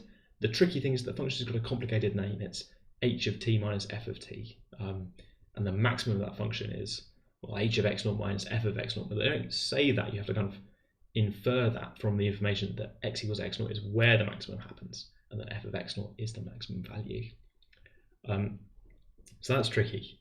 And there's this extra step that, oh, you don't know, x is between 0 and 1/2, so we can do that step as well. That's tricky as well. Okay. What do I want to do? I want to do part 6, but really quickly. Livestream alternates between panic speed. Okay, and doing things very slowly. Oh goodness, what if the integral up to x has smaller area? No, for that step I'm not saying that the integral up to x has smaller area. I'm saying that the rectangle has smaller area than if the rectangle went to 1/2. If the rectangle went to 1/2, it'd be a bigger rectangle. Uncontroversial. Cool. In part 6, we're told to piece this together and finally to say something about approximations. The only thing I want to say about approximations, since I haven't really been talking about that element of the question, is that we would like to say something about the difference between h of x minus f of x. That's something to do with how approximations work in the context of this question. And we've now got a name actually for the maximum value of that function. We know that this is less than or equal to, well, a moment ago I was calling it this, so in context I think that. If we can show that that is less than 1/100, then we're good. Goodness me, we've got several facts that we know. We've just proved something about the integral. Do you remember that integral appeared also on the right-hand side? So we had something like before h of x minus f of x was equal to. So I can see now that this thing on the left, h of x minus f of x, that's relevant to h being a good approximation to f, or vice versa. And it's equal to g of x minus f of x plus, and then this integral, which I'm just going to write like this because it's not really relevant right now, but this integral is less than or equal to something.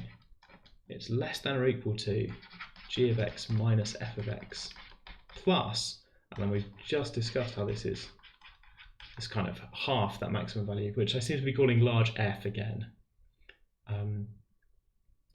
But in particular, this is true for all values of x between 0 and 1/2 or whatever. This is true for all values of x.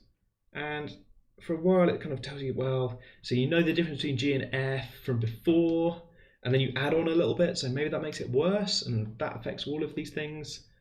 The slickest way to think about this, the kind of quickest way through, and at 7 p.m, so I'm going to go for the quickest way through, is to say, in particular, at x equals x naught. So if you put in the value of x naught, this is true for all values of x, but in particular, this maximum value also satisfies this sort of relationship, which has now got that f of x naught on both sides. So I can rearrange that for an inequality, which tells me that this maximum value of big F is at most twice as large as the difference between g and f at that particular value of x. And I knew from before that g and f were very close together, 1 over 320, I think. So if I double that, I'm still less than 1 over 100, which is what's going on for this question. Okay, bit of a speed run at the end. Sorry. I think this is probably the hardest thing I've included in any of the MAT Livestream resources. I think this question's extremely hard. I modified it quite a bit to get it down to a page, but still I think it's really hard, especially this kind of manipulation. And I haven't shown it on the board, but the question introduces lots of absolute value signs that you should think about, but that turn out not to matter very much at all throughout the question. So they're kind of there for distraction. There's this notation about good approximations and excellent approximations, which is quite wordy, that I've tried not to talk about on the board, but again, it's there, it gets in the way a little bit. The question's got a couple of layers of kind of obfuscation going on. But at its heart, the integration idea is that this function, if you know its maximum value, the integral, that area, is less than the area of a big rectangle. Okay, I'm going to call it there. Sorry to stop quite abruptly, but I think we've got to the end just about of MAT questions. We're going to be back next week for another episode of the Oxford MAT Livestream, but unless somebody's got burning questions immediately, I think we're going to call it there. Thank you for watching. Thank you to people watching the replay who already know how the football went. I'm going to go and try and catch up with that. That's not why I'm running off. I've also got to get a train. Right, good. Okay, if you think of questions that you want to ask, you can contact us. There's contact information on the MAT Livestream homepage, which is also where you can find more detailed solutions and other resources to help you as you get ready for university mathematics, and in particular, mathematics submissions test. Take care, everyone. Have a good evening, and we'll see you in 166 hours for another episode of the Oxford MAT Livestream. Good night.